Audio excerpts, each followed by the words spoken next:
एक बार फिर स्वागत है आपका PR स्टडी में। शीत युद्ध का दौर, क्लास 12 चैप्टर 1। आज हम जानेंगे कि क्या कारण थे शीत युद्ध के और किस किस देश के बीच में हुआ था शीत युद्ध। आखिर क्या है ये शीत युद्ध, ये सब हम जानेंगे हमारी इस वीडियो में, तो बने रहिए वीडियो के साथ PR स्टडी। आज हम जानेंगे क्लास 12 पोल साइंस का जो चैप्टर है शीत युद्ध का दौर, उसके बारे में कि आखिर क्या था शीत युद्ध और किस किस के बीच में ये हुआ, क्यों हुआ और इसके क्या परिणाम जो है रहे। तो स्टार्ट करते हैं हमारा चैप्टर नंबर 1 शीत युद्ध का दौर PR स्टडी के साथ। शीत युद्ध का अर्थ है जब दो या दो से अधिक देशों के बीच ऐसी स्थिति बन जाए जिसमें युद्ध होने की पूरी संभावना हो लेकिन युद्ध ना हो, उसे शीत युद्ध यानी कि ठंडा युद्ध यानी कि जो युद्ध होते होते बच रह जाता है उसे हम शीत युद्ध या फिर ठंडा युद्ध कहते हैं। यानी कि जब दो देशों के बीच युद्ध होने की पूरी संभावनाएं बन जाए और वो एक दूसरे के आमने सामने अपने हथियारों के साथ आ जाए लेकिन आखिर टाइम में वो युद्ध ना हो, उसको हम कहते हैं शीत युद्ध। आखिर किस किस के बीच हुआ था शीत युद्ध? ऐसा द्वितीय विश्व युद्ध के बाद 1945 से 1990 तक अमेरिका तथा सोवियत संघ के बीच हुआ। इनके बीच शीत युद्ध की जो है पूरी एक युद्ध की संभावना बनी लेकिन वो युद्ध होते होते बच गया, जिसके कारण इसका नाम शीत युद्ध बन गया। यानी कि अमेरिका और सोवियत संघ दो बहुत महान शक्तियाँ उभरी। द्वितीय विश्व युद्ध के बाद इन दोनों महाशक्तियों के बीच युद्ध की संभावना बनी लेकिन वो युद्ध नहीं हुआ, जिसके कारण उस युद्ध का नाम शीत युद्ध बन गया। आखिर क्यों हुआ ये शीत युद्ध? विचारधाराओं की लड़ाई। विचारधाराओं की लड़ाई के अकॉर्डिंग जो अमेरिका है वो पूंजीवादी व्यवस्था पर जो है विश्वास रखता था। दुनिया में पूंजीवादी व्यवस्था को ही बेहतर मानता था। पूंजीवादी व्यवस्था जिसमें जो है सरकार कम हस्तक्षेप शक्ति हो या जो भी व्यापार जो भी व्यवस्था है वो किसी निजी हाथों में जो है होती है, उसे हम पूंजीवादी व्यवस्था कहते हैं। अमेरिका पूंजीवादी व्यवस्था का समर्थन था जबकि सोवियत संघ समाजवादी और साम्यवादी अर्थव्यवस्था को बेहतर बताता था।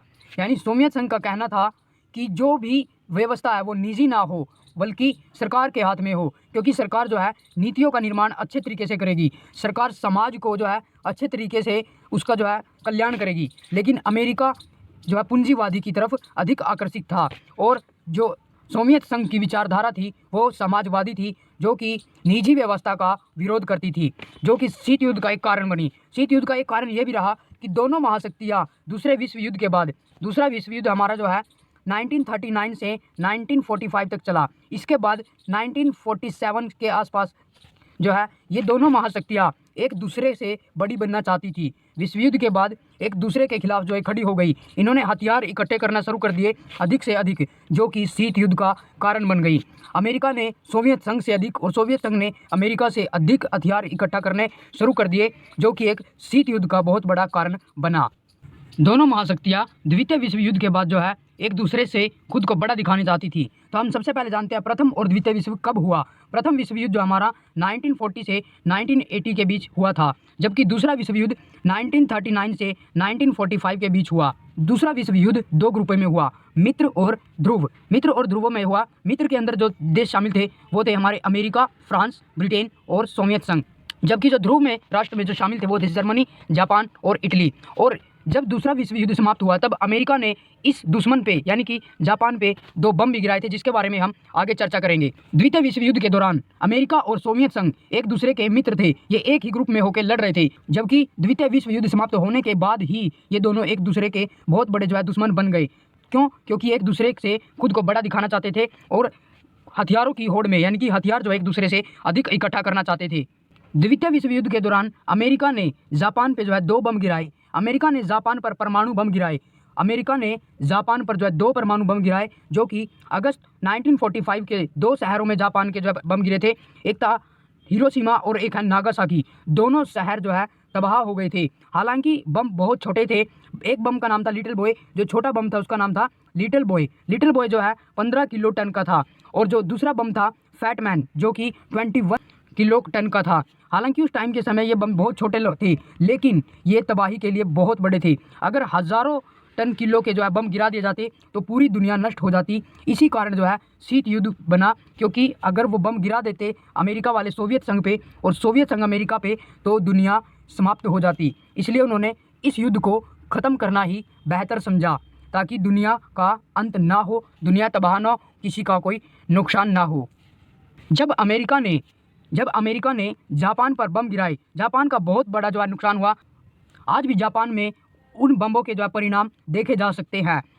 अमेरिका की आलोचना हुई जब अमेरिका ने जापान पर जो है 2 परमाणु बम गिराए, तब कुछ देशों ने, दुनिया वालों ने अमेरिका की आलोचना की कि जापान तो आत्मसमर्पण करने वाला था, जापान सरेंडर करने वाला था, लेकिन अमेरिका ने फिर ऐसा क्यों किया, बम क्यों गिराए, उसे ऐसा नहीं करना चाहिए था।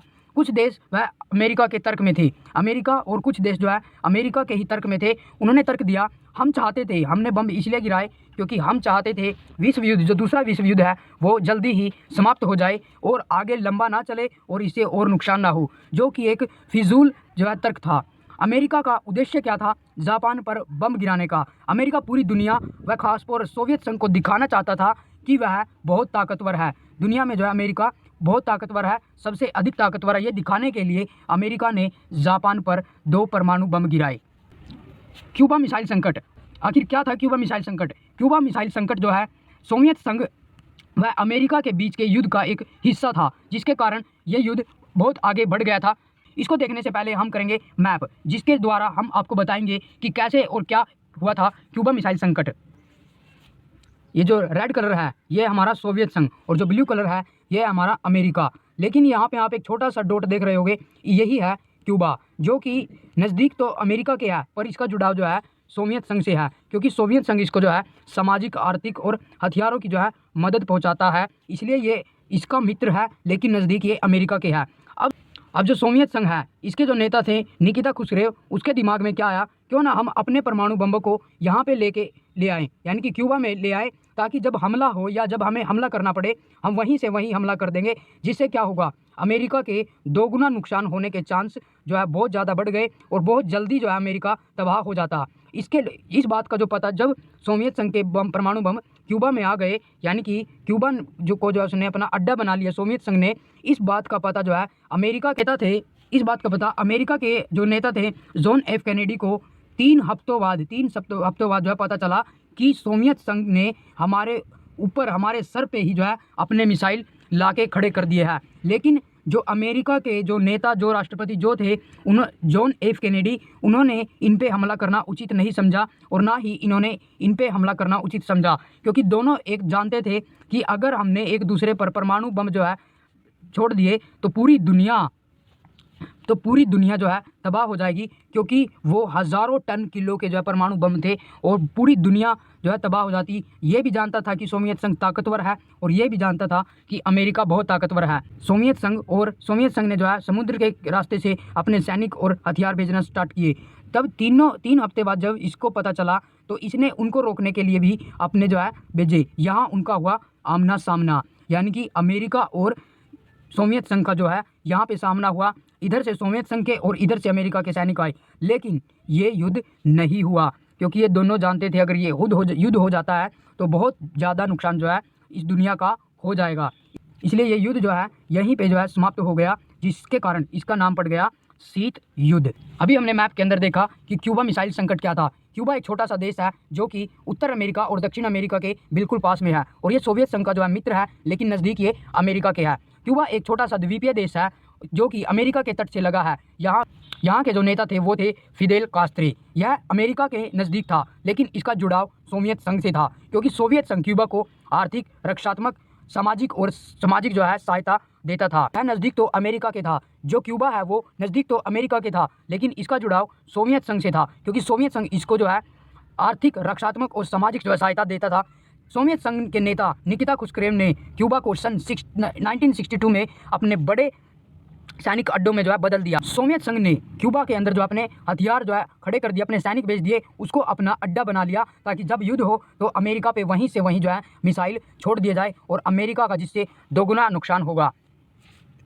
अब अमेरिका क्यूबा में हथियारों की तैनाती के कारण नज़दीकी निशाने पर आ चुका था, क्योंकि अमेरिका और क्यूबा बिल्कुल पास में थे और जिसके कारण जो है अमेरिका हथियारों की तैनाती के कारण, क्योंकि अब क्यूबा में हथियारों की तैनाती हो चुकी थी, जिसके कारण अमेरिका नज़दीकी निशाने पर आ चुका था। और यदि क्यूबा से मिसाइल छोड़ दी जाती तो अमेरिका का जो है अधिक से अधिक और दोगुना नुकसान जो है हो सकता था, जो कि सोवियत संघ की एक चाल थी। उसने क्यूबा में अपने हथियार लॉन्च किए, अपने हथियार भेज दिए और अमेरिका पे अगर हमला हो जाता तो उसका दुगना और सबसे अधिक नुकसान होता। अमेरिका को इसकी सूचना 3 हफ्तों बाद पता चली कि क्यूबा में जो है सोवियत संघ ने अपने हथियार, अपनी मिसाइल, अपने सैनिक भेज दिए हैं। इसकी सूचना अमेरिका के जो नेता थे उनको 3 हफ्तों बाद पता चली। जॉन एफ कैनेडी कुछ भी ऐसा करने से डर रहे थे जिससे दोनों के बीच एक भयंकर युद्ध हो। जॉन एफ कैनेडी जो है अमेरिका के उस टाइम नेता थे, वो ऐसा कुछ करने से डर रहे थे ताकि इन दोनों के बीच जो है युद्ध हो। अगर इन दोनों के बीच युद्ध होता तो बाकी की जो दुनिया है वो बिल्कुल तबाह हो जाती और ये बनता हमारा विश्व का तीसरा विश्व युद्ध, जो कि होते होते रह गया। अगर ये हो जाता तो शायद दुनिया तबाह हो जाती। क्यूबा मिसाइल संकट को शीत युद्ध का चरम बिंदु कहा जाता है। क्यूबा मिसाइल संकट को, जो मिसाइल वहाँ पे खड़ी कर दी गई थी, उसको ही चरम बिंदु कहा जाता है, क्योंकि इस टाइम जो सोवियत संघ ने अपनी पूरी शिद्दत से वहाँ पे मिसाइल खड़ी कर दी थी। और यदि मिसाइलों के डर से अमेरिका इस पर हमला कर देता तो दुनिया तबाह हो जाती, तीसरा युद्ध हो जाता। लेकिन शीत युद्ध क्यों हुआ, इसके जो नेता थे उन्होंने कुछ नहीं किया और आराम से सुलह हुई और सोवियत संघ ने जो है अपने हथियारों को, जब बात हुई, अपने हथियारों को पीछे कर लिया, जिससे तीसरा विश्व युद्ध जो है होते होते बच गया। जो है दोनों महाशक्तियाँ यानी कि अमेरिका और सोवियत संघ, छोटे छोटे जो देश थे उनको अपने ओर आकर्षित करने लगी, उन्हें अपने में शामिल करने लगी, जिसका कारण था खनिज तेल और पेट्रोलियम। यदि कोई भी जिसका कारण था खनिज तेल, पेट्रोलियम, भू अक्षेत्र, सेना का संचालन। यदि छोटे छोटे देश अपनी तरफ आकर्षित कर लेते हैं सोवियत संघ, तो वहाँ पे अपनी सेना को जो है भेज सकते थे दूसरे देशों की जासूसी करने के लिए, सैनिक ठिकाने यानी कि जासूसी करने के लिए। जैसा कि यहाँ पे हुआ था, अमेरिका के पास एक छोटा सा देश था क्यूबा, जो है तो अमेरिका के नज़दीक लेकिन सोवियत संघ से उसका जुड़ाव था, जिसके कारण क्या हुआ, सोवियत संघ ने अपने सैनिक, अपने हथियार वहाँ पे भेज दिए ताकि अमेरिका का नुकसान हो सके, उसकी जासूसी हो सके। छोटे छोटे देश आखिर क्यों महाशक्तियों से जो है जुड़ने लगे, क्या कारण था कि वो इन महाशक्तियों से जो है जुड़ने लगे? कारण था कि जो अमेरिका और जो सोवियत संघ है, इन छोटे छोटे देशों को सुरक्षा का वादा दे रहे थे कि हम तुम्हारी सुरक्षा करेंगे, अगर कोई तुम्हारे ऊपर हमला करता है तो हम खड़े होंगे तुम्हारी रक्षा के लिए। आर्थिक सहायता, पैसों की आर्थिक मदद जो है, पैसों की मदद उनके लिए करने के लिए तैयार हुए। हथियारों की मदद, उनके हथियार जो है, हथियार देने के लिए उनको तैयार हुए, जिसके कारण छोटे छोटे देश महाशक्तियों में मिलने लगे, उनके से जाकर जो है जुड़ने लगे। चलते हैं हमारे नेक्स्ट टॉपिक की तरफ। अब इस नेक्स्ट टॉपिक में छोटी सी बात आपको ध्यान में रखनी है। नेहरू ने 2 देशों के बीच समझौता करवाया। नेहरू, पंडित जवाहरलाल नेहरू ने, उन्होंने 2 देशों के बीच समझौता करवाया, उत्तर कोरिया और दक्षिण कोरिया। दक्षिण कोरिया और उत्तर कोरिया के बीच उन्होंने समझौता करवाया। आखिर क्या है 2 ध्रुवीयता का आरंभ? 2 ध्रुवीयता का आरंभ क्या था? जब 1945 में सेकेंड विश्व युद्ध समाप्त हुआ, तब दुनिया को 2 हिस्सों में बांट दिया गया, जहाँ पे एक दीवार खड़ी कर दी गई जिसका नाम था बर्लिन की दीवार। बर्लिन की दीवार जो है जर्मनी की राजधानी बर्लिन में से जो है खड़ी की गई, जो कि यूरोप के अंदर है। यूरोप के अंदर जर्मनी देश है जिसकी राजधानी बर्लिन है। वहाँ से एक दीवार खड़ी कर दी गई जिसमें 2 दुनिया का निर्माण हुआ। एक थी पहली दुनिया और एक थी दूसरी दुनिया। ये हमारी पूर्वी दुनिया जो कि सोवियत संघ की तरफ से थी, जो जिसमें सोवियत संघ का जो है राज्य था, और जो पहली दुनिया थी ये थी हमारी पश्चिमी, जिसमें जो है अमेरिका का जो है राज्य था। ये दूसरे विश्व युद्ध समाप्त होते ही अमेरिका और सोवियत संघ ने दुनिया को 2 गुटों में जो है बांट दिया, पहली और दूसरी 2 गुटों में बांट लिया, जिसे ध्रुवीयता, 2 ध्रुवीयता का जो है आरंभ कहते हैं। बंटवारा यूरोप के महाद्वीप में शुरू हुआ। अभी हम मिल रहा ये यूरोप है, और इसके महाद्वीप के जर्मनी में, जर्मनी देश के उसकी राजधानी बर्लिन से जो है ये शुरू हुआ। बर्लिन में जो है ये हुआ, एक दीवार खड़ी की जिसे बर्लिन की दीवार नाम से जाना जाता है। तो ये जो बर्लिन की दीवार है ये 1961 में जो है बनाई गई थी, और इसको 9 नवंबर 1989 को जो है गिरा भी दिया गया। 1989 को इसको गिरा दिया गया और 1961 यानी कि 1961 में इसको बनाया गया था। 2 दुनियाएं जो है बनाई गई थी। शीत युद्ध के दौरान अमेरिका और सोवियत संघ ने जो है अपना जो है शीत युद्ध के दौरान अमेरिका और सोवियत संघ ने अपने अपने संगठन तैयार किए। जो अमेरिका का संगठन है उसका नाम था नाटो। नाटो क्या है आखिर? नाटो उत्तरी अंटार्कटिक संधि संगठन यानी कि नॉर्थ अंटार्कटिक ट्रीटी ऑर्गेनाइजेशन, जिसकी स्थापना जो है 1949 में जो है जिसकी स्थापना 1949 में की गई थी, जिसमें उस टाइम टोटल 12 सदस्य जो है शामिल थे। उद्देश्य क्या था? अमेरिका ने इस संगठन को बनाया नाटो को, तो उद्देश्य क्या था? जो सभी 12 देश शामिल थे सभी एक साथ मिलकर रहेंगे, और यदि कोई भी एक देश पे हमला करता है तो वो सभी मिलके उसके ऊपर जो है हमला करेंगे और उस युद्ध का मुकाबला करेंगे। आखिर जब अमेरिका ने नाटो का निर्माण किया तब सोवियत संघ जो है क्यों चुप बैठता, क्योंकि वह भी एक महान शक्ति थी। तो सोवियत संघ ने अपनी संधि बनाई वारसा, VARSA, वारसा जो अपनी संधि बनाई। वारसा का संगठन 1955 में हुआ, जबकि नाटो का जो हुआ था वो हुआ था हमारा 1949 में। वारसा का क्या उद्देश्य था? नाटो का मुकाबला करना, नाटो के खिलाफ रहना। यदि नाटो उन पे हमला करे तो वारसा भी उनका मुकाबला करेगी। सीटो और सेंटो क्या था? अमेरिका ने जो है एशिया यानी कि पूर्वी एशिया, पूर्व का हिस्सा, दक्षिण पूर्वी और पश्चिम एशिया में गठबंधन का तरीका अपनाया। सीटो और सेंटो आखिर क्या है, तो जानते हैं सीटो और सेंटो के बारे में। अमेरिका ने क्या किया? पूर्वी और दक्षिण पूर्वी और पश्चिमी एशिया को, जो एशिया महाद्वीप है, उसके साथ गठबंधन का तरीका अपनाया, उसके साथ रहने की एक नीति अपनाई, जिसे नाम दिया गया सीटो और सेंटो। आखिर सीटो और सेंटो क्या है?